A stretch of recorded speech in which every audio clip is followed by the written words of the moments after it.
saludarles nuevamente. Estamos aquí en una gran plática con una extraordinaria mujer con quien vamos a platicar sobre el futuro de México, las mujeres. Y una gran mujer, como lo es Puy, a quien con tanto cariño nos referimos así. Ella es doctora en sociología por la Universidad Nacional Autónoma de México, maestra en sociología política por el Instituto Dr. José María Luisa Mora y licenciada en sociología por la Universidad Iberoamericana. Es investigadora titular de tiempo completo, titular C de tiempo completo, definitiva del programa de investigación en ciencias sociales y literatura del Centro de Investigaciones Interdisciplinarias en Ciencias y Humanidades, el CEIH de la UNAM. También pertenece al Sistema Nacional de Investigadores en nivel 2 y además es presidenta de la Asociación Interamericana de Estudios sobre el Tiempo AC e integrante de la Academia Mexicana de Ciencias. Actualmente es la coordinadora de Humanidades de la UNAM. Desde hace más de una década, sus líneas de investigación son el tiempo social, los usos y discursos temporales y su relación con las identidades sociales.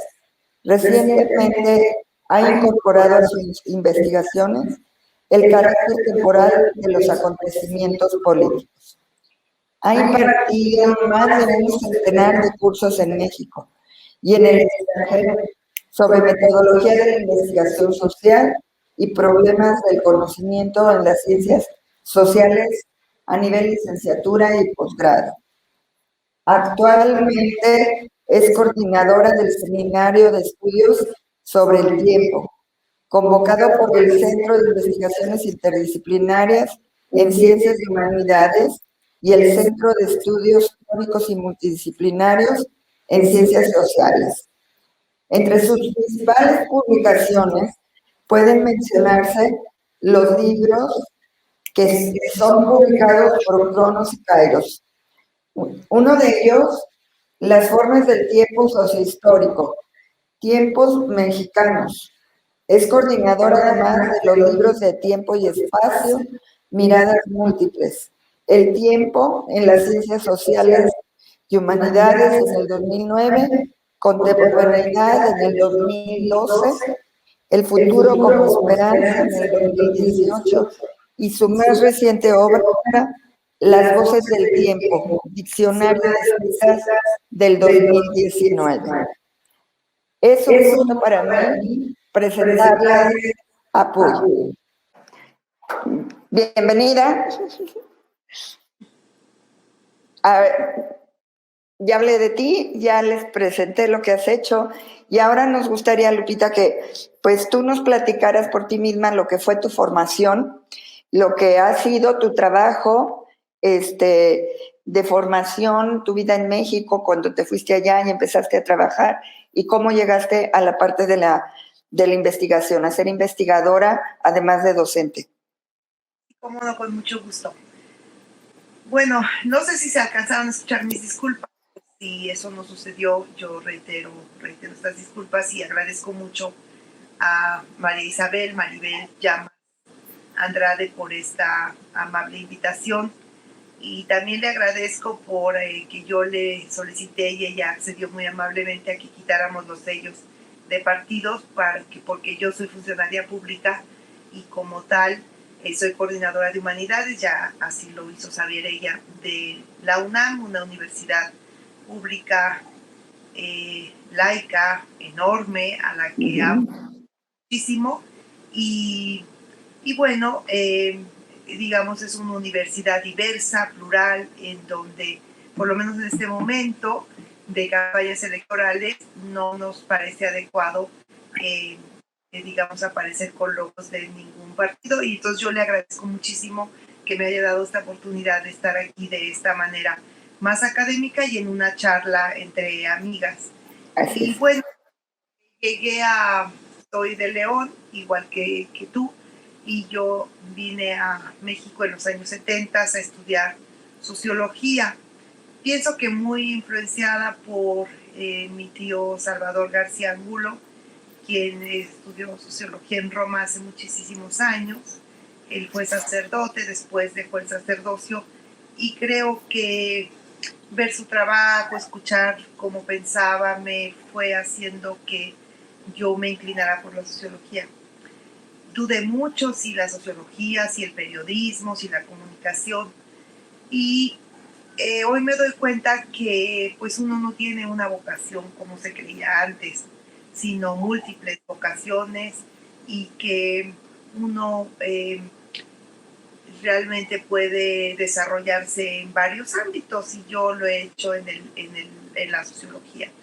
Entonces yo llegué a estudiar en los 70s y estudié la licenciatura en la Iberoamericana, siempre trabajando a la vez que estudiaba, y bueno, después regresé, cuando terminé la carrera, regresé un año a León a dirigir la carrera de Sociología Abierta en la Ibero de León a mis 22 años. ¡Wow!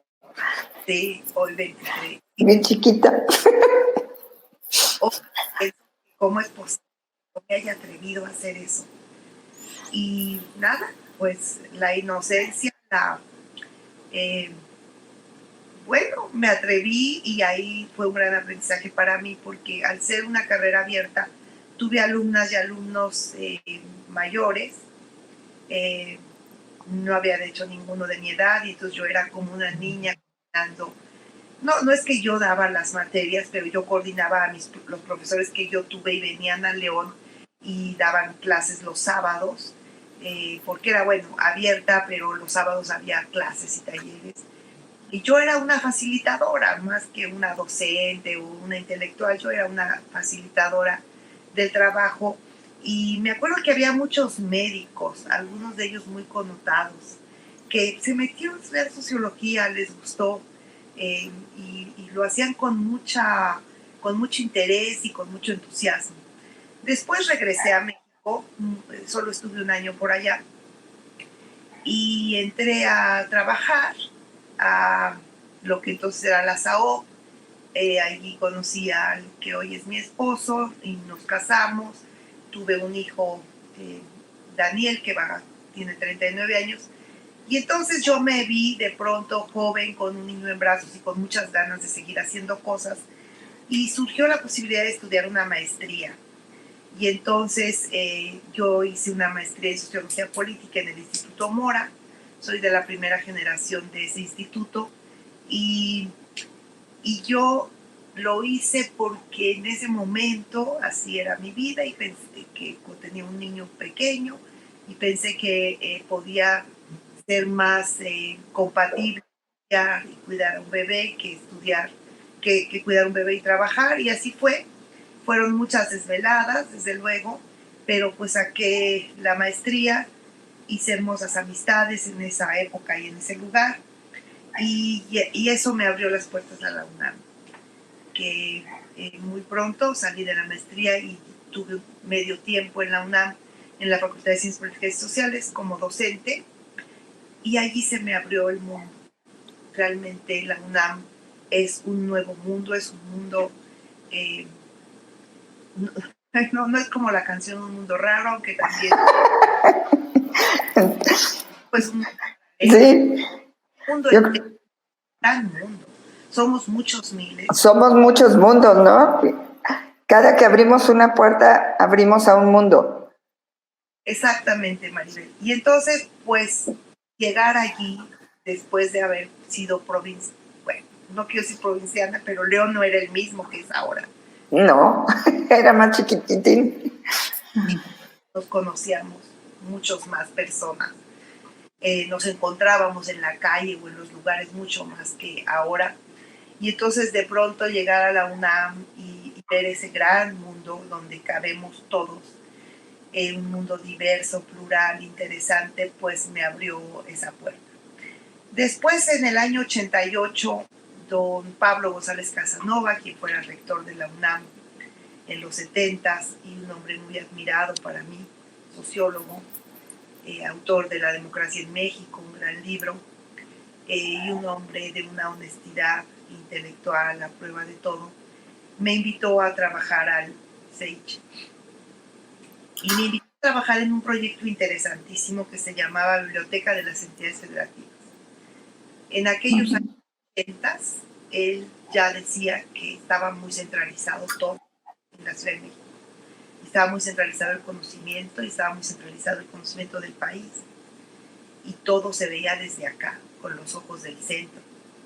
Incluso la UNAM veía con sus propios ojos. Y él se planteó hacer una biblioteca de las entidades federativas y hacer una monografía por cada entidad federativa que se llamaba Guanajuato, Sinaloa, Chihuahua, Durango, Sociedad, Economía, Política y Cultura. Y entonces, pues se trataba de que los autores locales, los investigadores locales lo hicieran.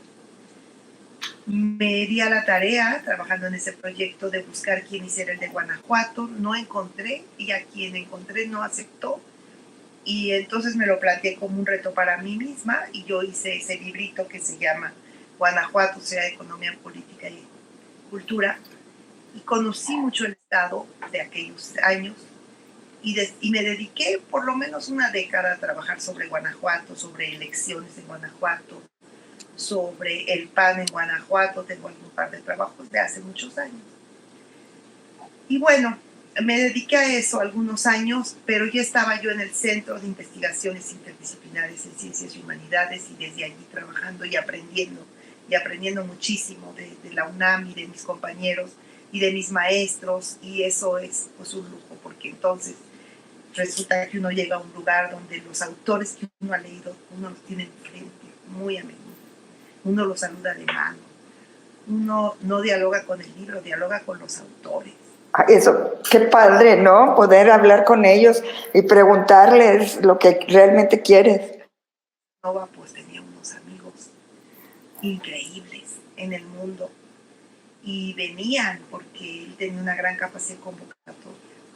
Y entonces, bueno, pues dialogábamos con ellos, y eso era un gran lujo. Después él me invitó a ser su secretaria técnica, de ser su secretaria académica, y así. Y entonces después cambié de giro.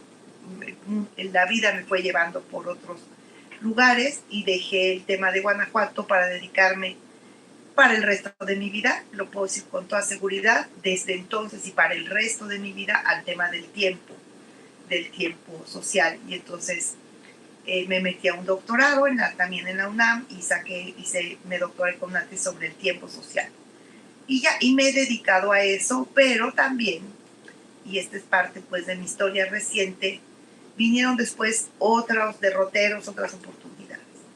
Resulta que, siendo yo investigadora del CEICH, me pidieron coordinar un posgrado, el posgrado en estudios latinoamericanos, y yo es algo que no busqué, algo a lo que yo, no es si quería o no, ni siquiera me lo había planteado nunca, pero de alguna manera me propusieron, y llegué, no me pude negar. Y aprendí muchísimo. Y aprendí mucho de administración académica, es un tema del cual tú sabes muchísimo, que a mí no me gusta llamarle administración, que es más cerca de la idea de burocracia, sino gestión.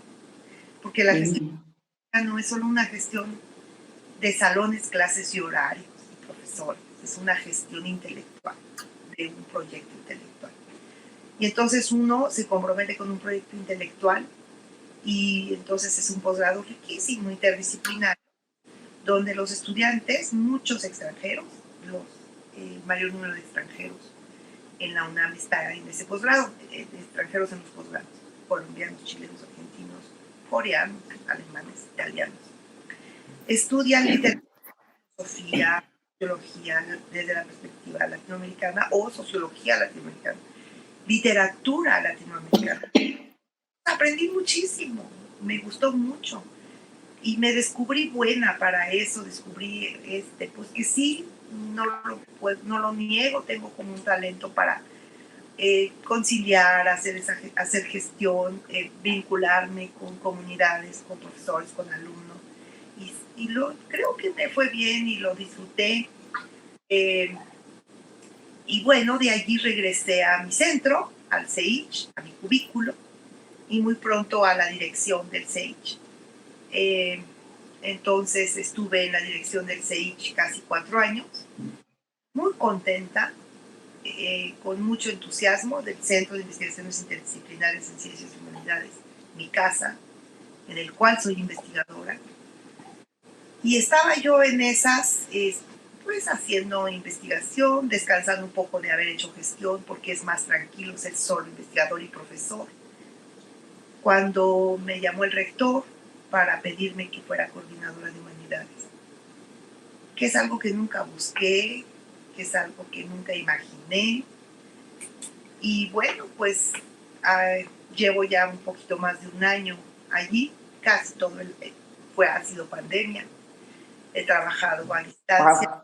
Y he aprendido muchísimo, muchísimo.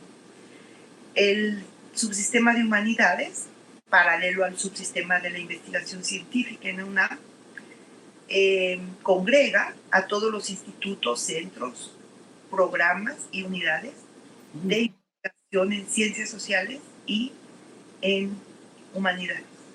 Pertenecen a este subsistema que yo tengo a bien coordinar, el Instituto de Investigaciones Sociales, Económicas, Antropológicas.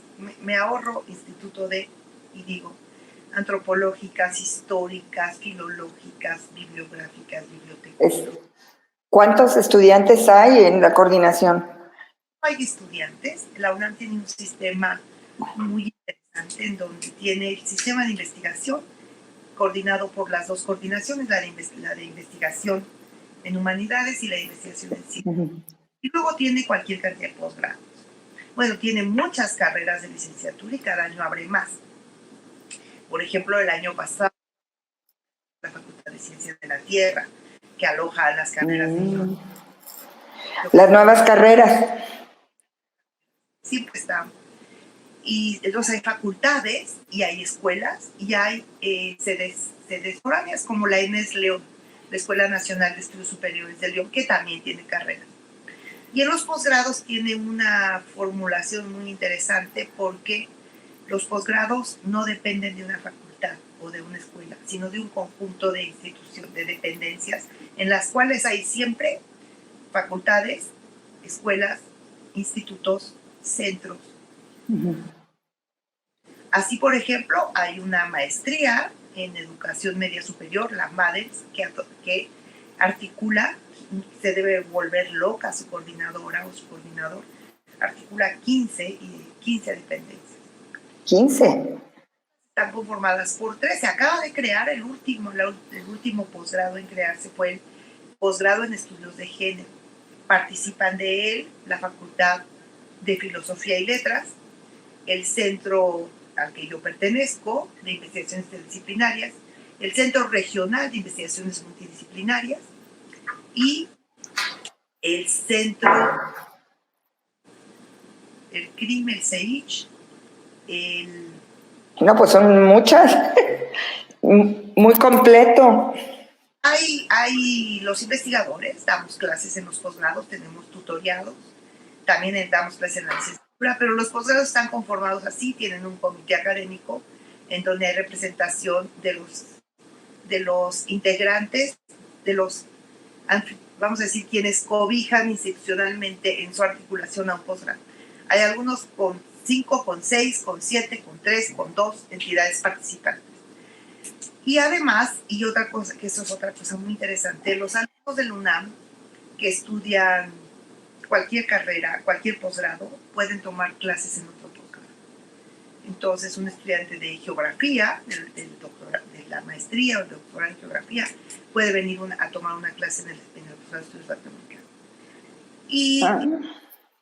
Y últimamente, y voy entrando con eso al tema de género, la UNAM se ha organizado para que las materias en estudios de género sean impartidas en todas las carreras de nuestra UNAM. Y ha dado entro un poquito entonces ahora, si te parece bien. Sí, muy bien. Género. Bueno, la UNAM no es un lugar, no es una universidad, como no lo es ninguna, exenta del tema de violencia de género o de acoso. Que hoy yo creo que algunas hoy es visible, que siempre ha existido, otras creen que es más visible y también es más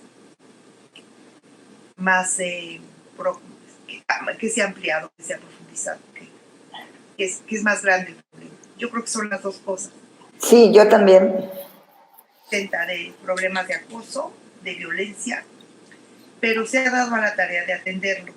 Entonces, bueno, para comenzar, creó hace un par de años, no, hace un año y un poquito más, una nueva coordinación, como la que yo, que yo soy titular. Esta coordinación se llama la CIG, Coordinación de Igualdad de Género, la CIG.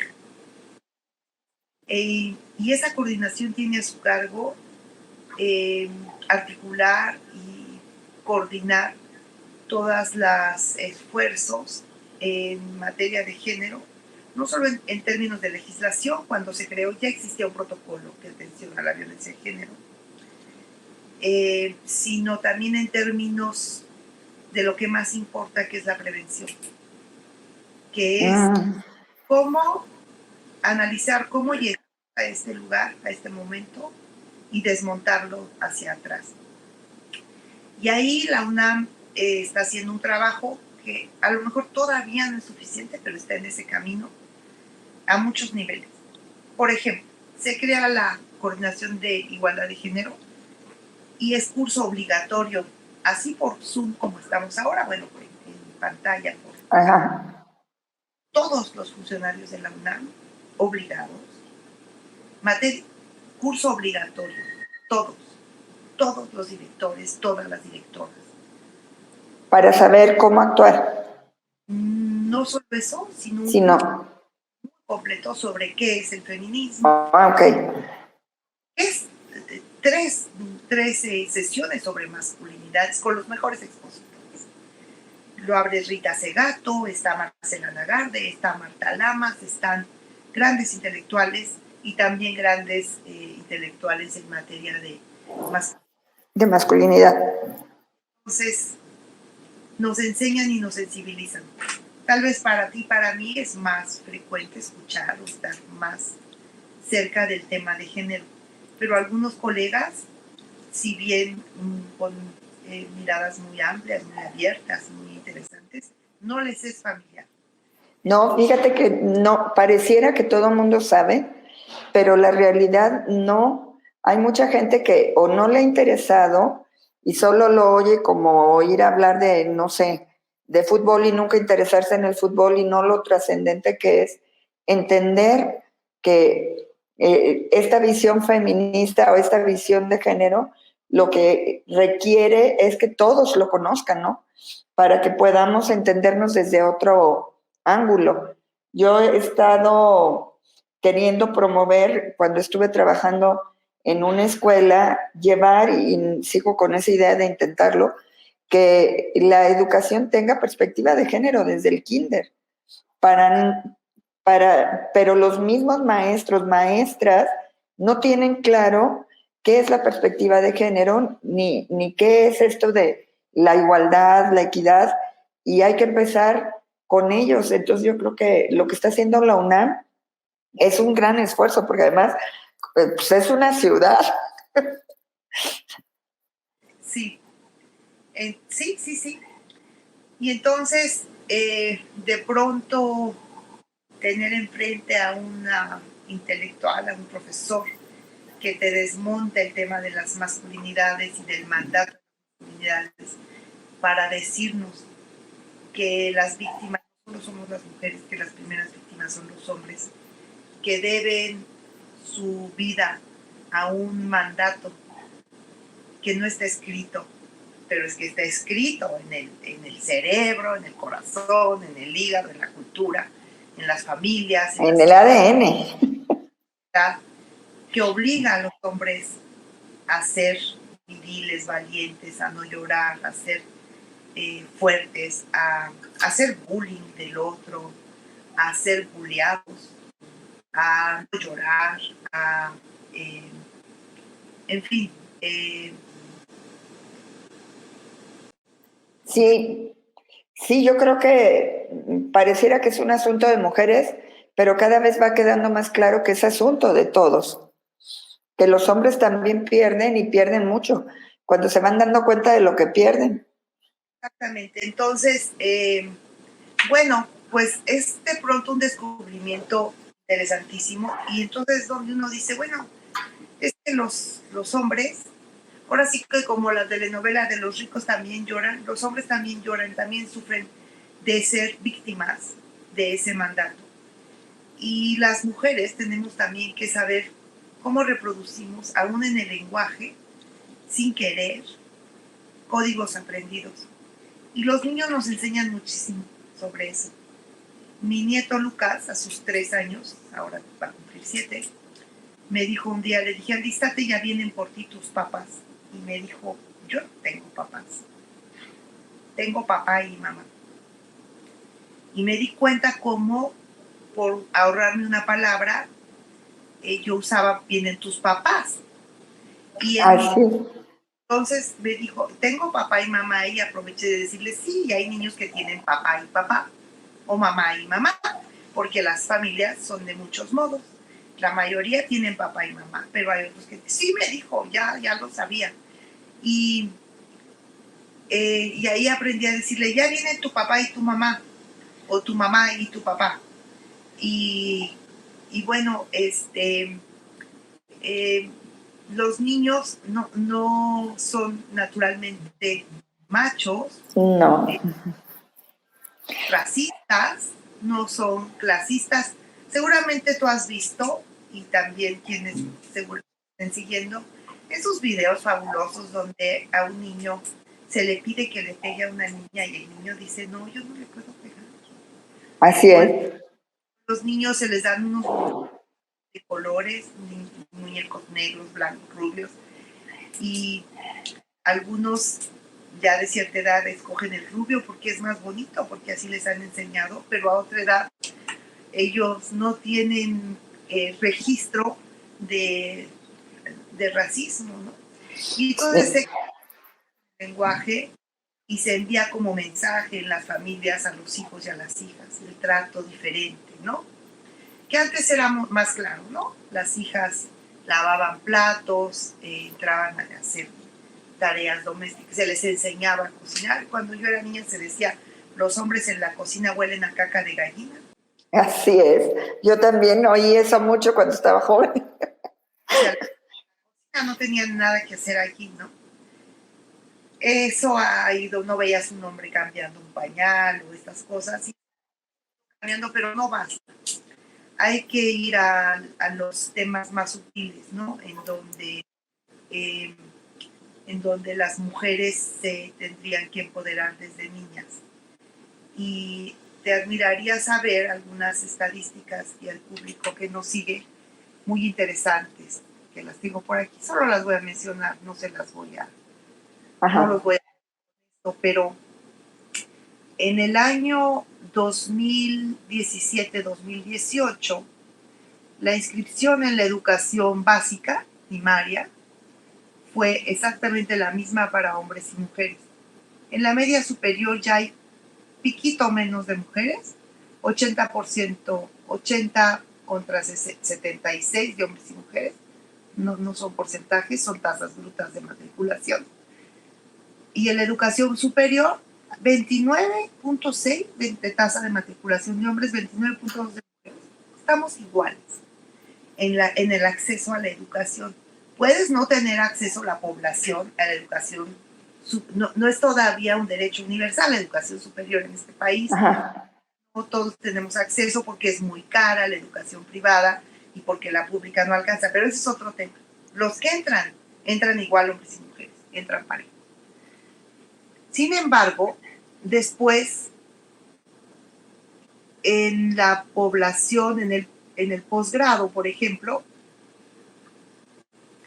en ciencias físico-matemáticas e ingeniería hay 70%, 30% de mujeres.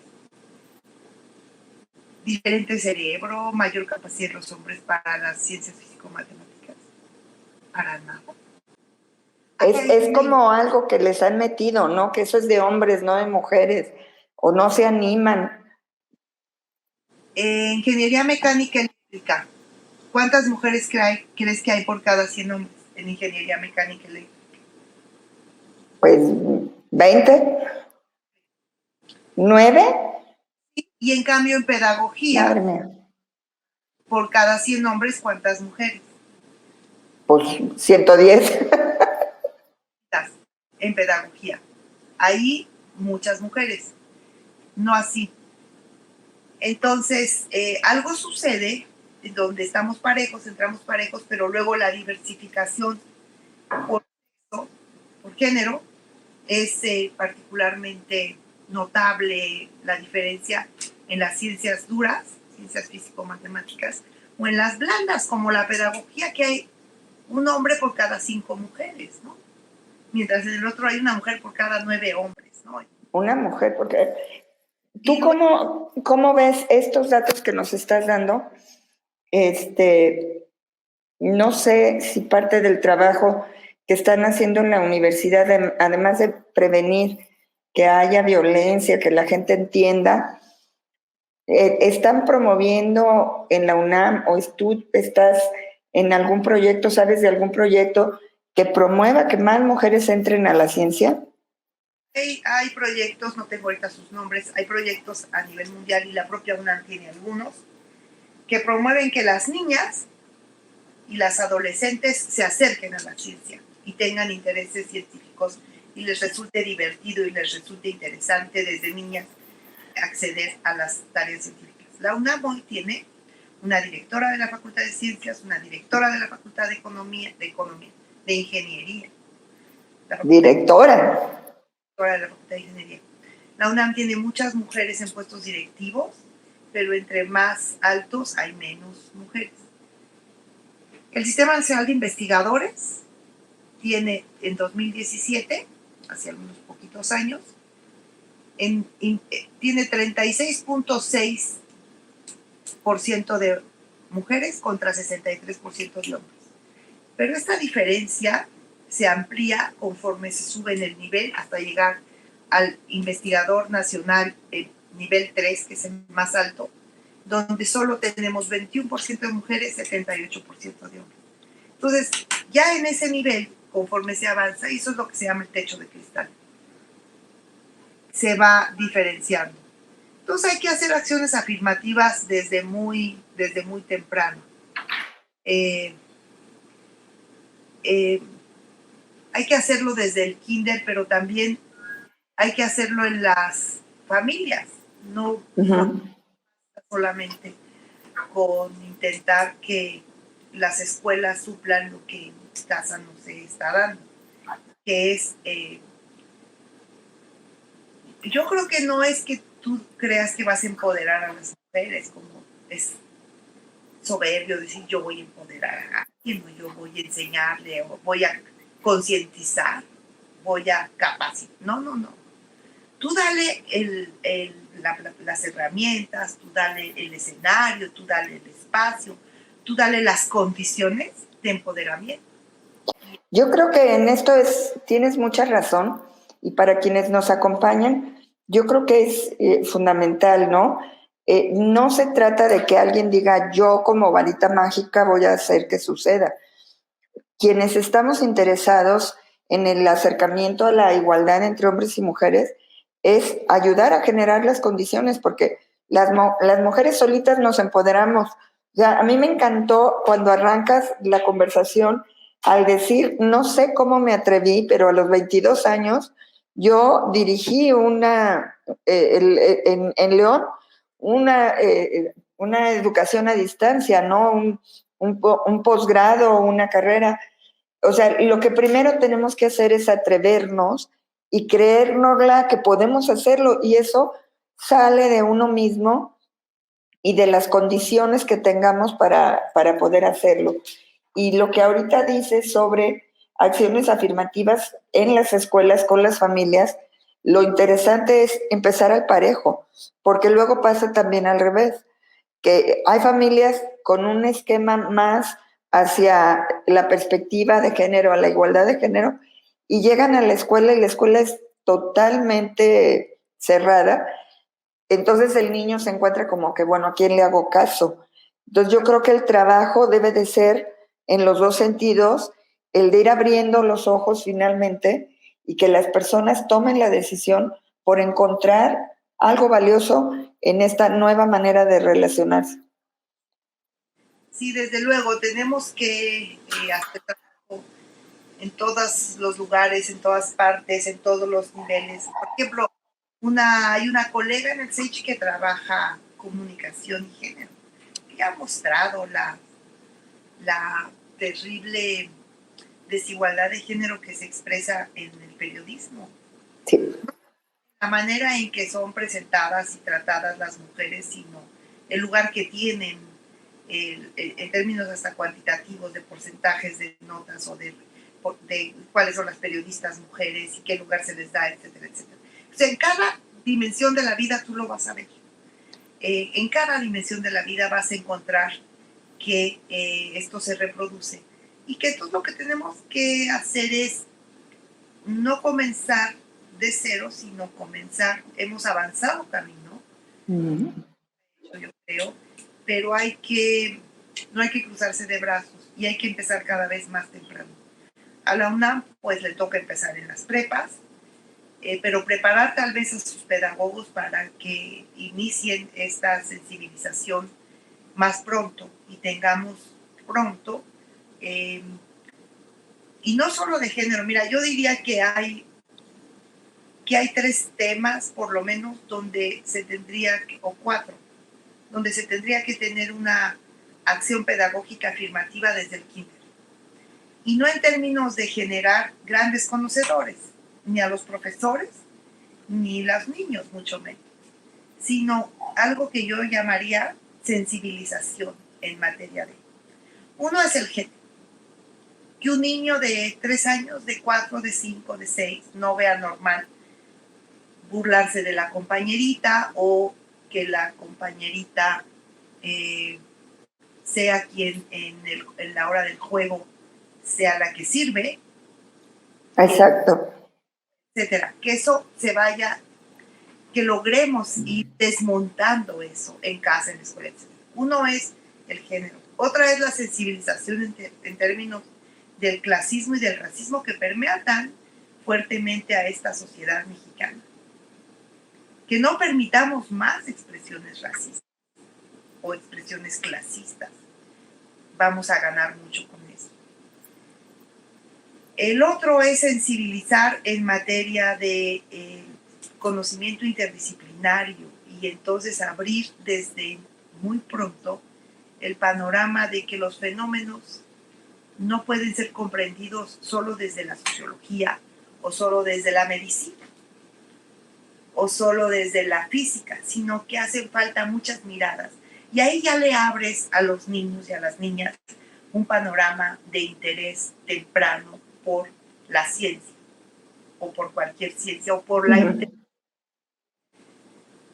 Y el cuarto, cual pensé, es, bueno, no, se me fue, pero... Se te fue.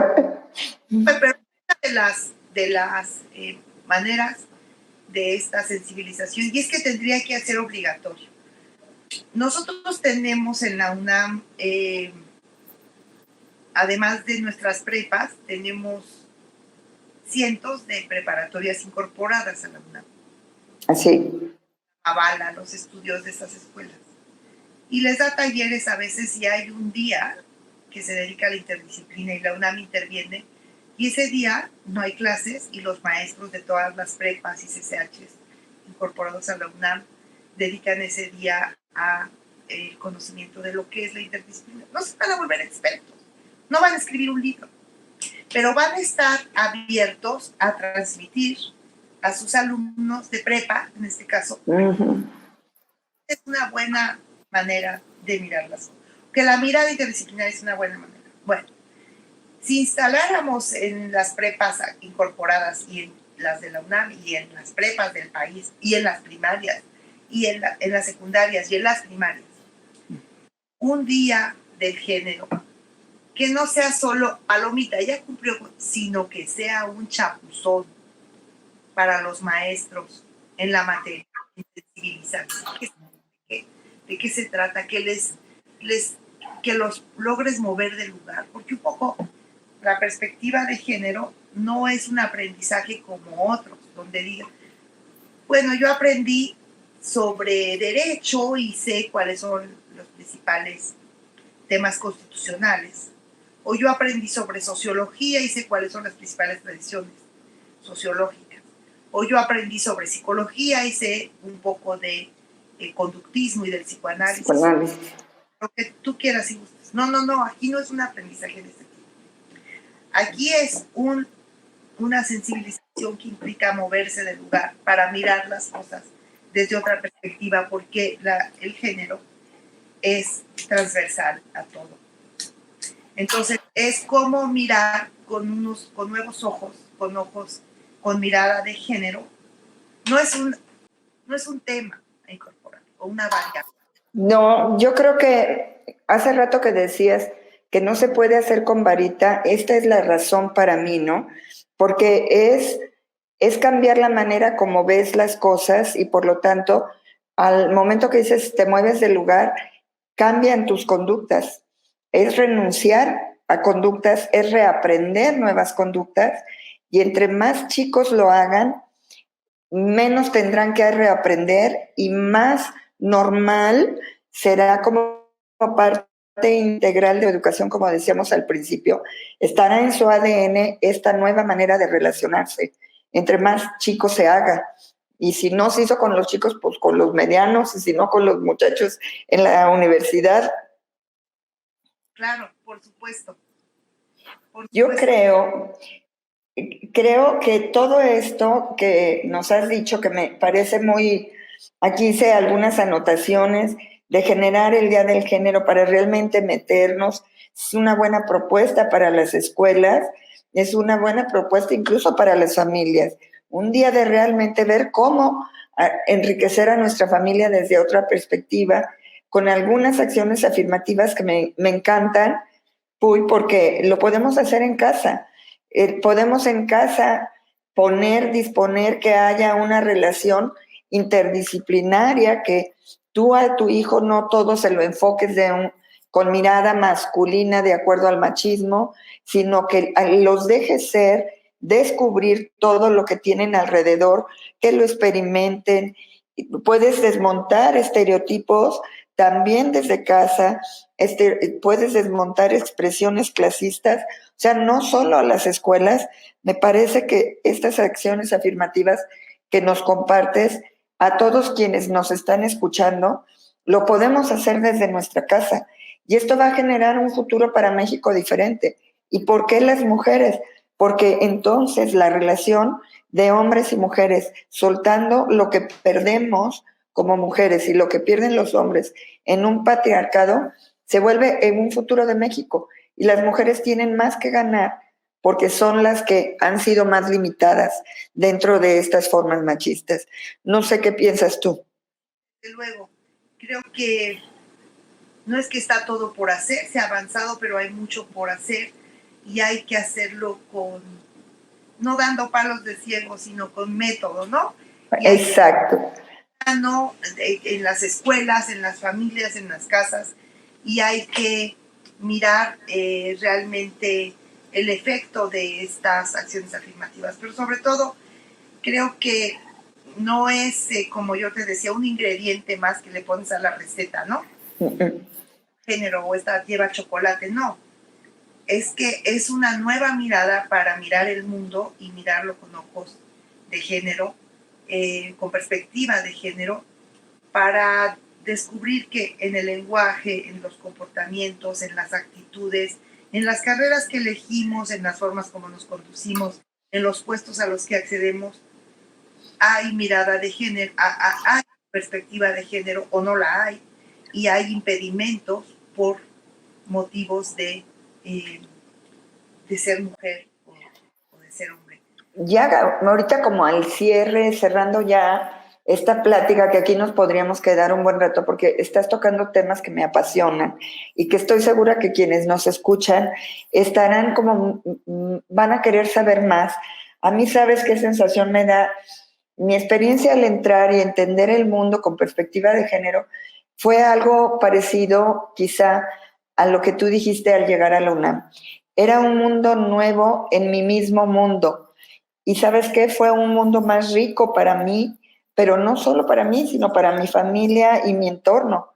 Entonces, la gente que ve que esto es cosa de viejas o cosas raras, se están perdiendo la oportunidad de enriquecer su vida, viendo el mundo a través de una mirada con perspectiva de género, que finalmente, pues el feminismo parte de esto, de tener una nueva mirada hacia lo que todo hacemos cotidianamente, como lo acabas de decir, la manera como se comunica, quiénes lo comunican, el lenguaje que usan. El lenguaje que usamos en casa es muy importante y ese sí lo podemos empezar a modificar si tenemos esta nueva mirada. Y para mí aquí está el futuro, no sé. Sí, desde luego. Y yo creo que quien no camine en ese sentido, pues se va a quedar fuera, se va a quedar atrás, porque ha llegado un momento en el cual ya las mujeres no pedirán permiso. Exacto. Ya no van a tocar la puerta a pedir permiso, sino entrar. Y ojalá lo logremos hacer y lo logremos hacer en términos muy afirmativos, ¿no? Entonces, pues yo creo que el futuro está en nuestras manos.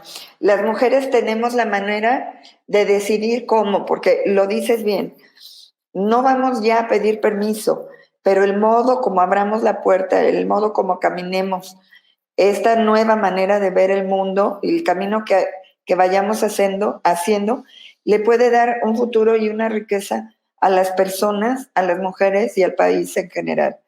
así es. Pues, Puy, te agradezco muchísimo. A mí ha sido muy, muy importante haberte escuchado. Te digo que, mira, tengo mis anotaciones hechas porque hay cosas muy valiosas que nos has dicho, muy sencillas, muy aplicables en la vida de todas nosotras y de todos nosotros. Y sobre todo saber que una leonesa está en un lugar de investigación, en un lugar de docencia en una de las universidades más importantes, es voltear y ver que sí podemos, que nada más es atrevernos, como tú dices, esperar que las cosas te llegan porque las haces bien, porque las haces con pasión. Cuando hablas y dices, yo no lo esperaba, pues quizás no lo esperabas como tal, pero la riqueza que tú has dado en cada uno de los pasos con los que has ido construyendo tu vida, tus investigaciones, pues eso nos llega a todos y quienes lo ven ahí dentro de la universidad quieren que llegue más gente desde otros puestos.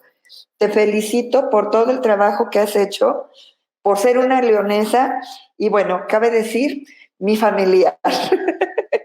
Es prima hermana de Alejandro, mi esposo, entonces estamos muy orgullosos de todo lo que has hecho por el bien de las mujeres, por el bien de los estudiantes y las estudiantes. Entonces, muchísimas gracias, Puy.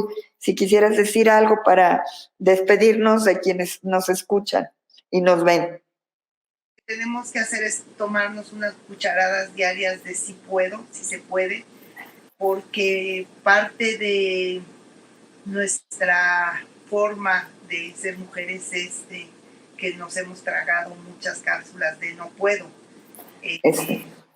Seguridad envía esa frase o ese pensamiento de no puedo, se me dificulta y sí hay cosas que se nos dificultan, pero tendríamos que hacer ahora ejercicios en el otro sentido, de decir, pues sí puedo y lo intentaré y ir dando pasos hacia allá y que no nadie nos venga a decir que no podemos por ser mujeres, porque no lo van a decir así. Tú no puedes. Lo van a decir de otras formas a veces no tan sutiles, a veces sí más sutiles, pero nos los van a hacer ver muchas veces y todo el tiempo. Hay muchos testimonios de muchas mujeres que creen que se les ha tratado de cierta manera por ser mujeres, que se les ha invisibilizado por ser mujeres, que no se les ha permitido hablar, que no se les da la palabra, que no se les visibiliza por ser mujeres. Eso sigue existiendo y entonces creo que pues es una lucha cotidiana. Muchísimas gracias y gracias a todos los que estuvieron acompañándonos esta tarde. Un abrazo, Maribel, y muchas gracias por todo. Pues gracias por tu invitación y compartirnos tu visión, tu esfuerzo y dedicación. Hay algunas personas aquí. Javier Navarro dice: felicidades, querida Puy, y sí, en casa hay mucho por hacer. Sí es muy importante que todos los profesores se inserten en un esquema general sobre cada una de las etapas educativas y que las reuniones que hacen los viernes de fin de mes sean también para sacar conclusiones prácticas y que no sea solo, como dice Puy, para sacar palomita y que sean de verdad reales. Silvia García también te felicita. Yo creo que las nuevas carreras están ya teniendo una tendencia, ya no están teniendo una tendencia hacia un sexo, como robótica, informática y otras, donde cada vez se insertan más jovencitas. Entonces, bueno, creo que el tema está aquí y el cambio para el futuro de México está en todas nosotras las mujeres y en los hombres que van compartiendo esta visión y esta perspectiva. Gracias, Puy, y nos vemos pronto. Navarro, también nuestro primo. También sí es su primo. Maite, muchas gracias. Importantísimo trabajar en la equidad de género para que existamos más ingenieras en el área laboral. Tienes razón, Maite, más ingenieras. Somos muy buenas en el tema de la ciencia. Hay que acabar de creérnosla, como nos acaba de decir Puy. Hasta luego y muchísimas gracias. Un beso. Hasta luego. Gracias.